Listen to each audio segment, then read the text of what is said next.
Salut, bienvenue à tous.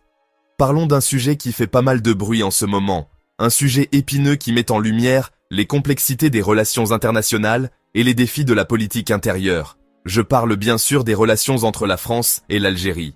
Ces relations, chargées d'histoire et parfois de tensions, sont constamment scrutées et analysées. Il y a un nouveau rapport qui va bientôt sortir, un document qui pourrait bien devenir un catalyseur de changements importants.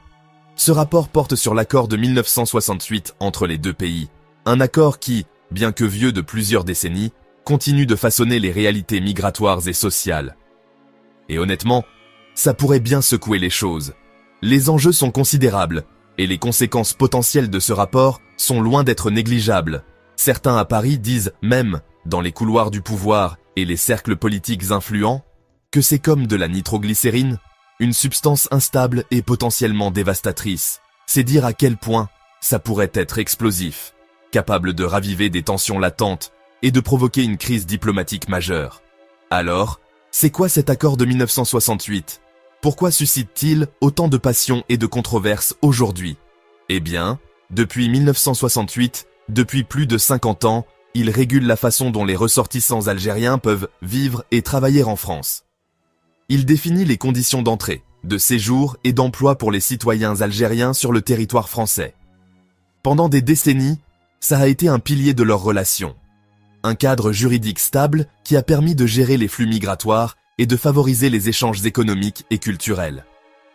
Mais ces 2 dernières années, avec la montée des populismes et des discours anti-immigration, le débat est devenu super tendu.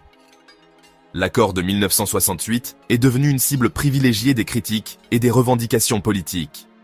La droite et l'extrême droite en France, avec une véhémence croissante, poussent à annuler cet accord, réclamant sa suppression pure et simple, arguant qu'il donne des avantages spéciaux aux Algériens, des privilèges injustifiés, selon eux, par rapport aux gens des autres pays. Ils dénoncent une forme de discrimination positive et une rupture d'égalité entre les nationalités. Maintenant, 2 députés, 2 figures politiques qui ont décidé de se pencher sur la question, Mathieu Lefebvre et Charles Rodwell, 2 parlementaires engagés, sont sur le point de publier un rapport. Un document attendu avec impatience, voire avec appréhension, par de nombreux observateurs. Ils ont creusé les coûts, ils ont examiné de près les dépenses publiques, des choses comme les prestations sociales, les aides financières versées aux personnes en difficulté et les dépenses de santé liées à cet accord. Ils ont cherché à quantifier l'impact financier de l'accord de 1968 sur les finances publiques françaises. Et ils examinent aussi l'impact sur la sécurité, les conséquences de l'accord sur la criminalité et la délinquance. D'autant plus que certains Algériens qui devraient être expulsés, qui ont commis des crimes ou des délits graves, sont toujours en France. Ils pointent du doigt les failles du système et les difficultés à faire appliquer les décisions de justice. Le truc, c'est que dès que ces chiffres vont tomber, dès que les conclusions du rapport seront rendues publiques, ça va donner du grain à moudre à l'extrême droite. Cela va alimenter leur discours et renforcer leurs arguments. Leur grand argument a toujours été, leur cheval de bataille depuis des années, que l'accord de 1968 est injuste et doit être supprimé. Ils estiment qu'il est temps de mettre fin à ce qu'ils considèrent comme un privilège anachronique. Et ce rapport pourrait leur donner, leur fournir, les preuves qu'ils veulent. Les éléments concrets pour étayer leurs accusations et justifier leurs demandes. Mathieu Lefebvre, l'un des auteurs, dit avec une prudence mesurée. On ne fait que constater la situation. Nous avons simplement dressé un état des lieux objectifs et factuels. C'est au gouvernement de décider de la suite. La balle est désormais dans le camp de l'exécutif. Mais soyons réalistes, ne nous voilons pas la face. Le timing ne pourrait pas être plus délicat. Le contexte politique et social est particulièrement tendu.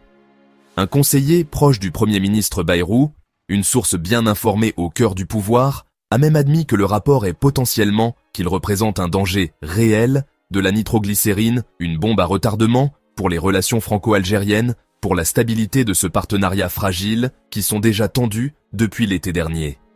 Les signaux d'alarme sont tirés. La crainte, la grande peur, que cela conduise à des débats encore plus stigmatisants, à des amalgames dangereux et à des généralisations abusives sur la communauté algérienne en France, qui pourraient se sentir injustement visées et montrées du doigt, et si les choses tournent vraiment mal, si la situation dégénère, peut-être même à un gel diplomatique, à une rupture des relations entre les deux pays.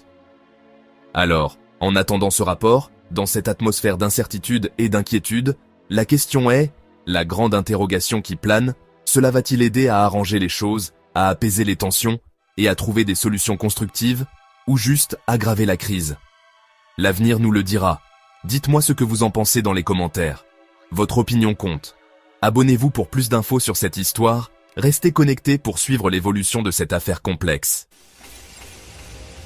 Merci de bien vouloir activer la cloche et de cliquer sur j'aime.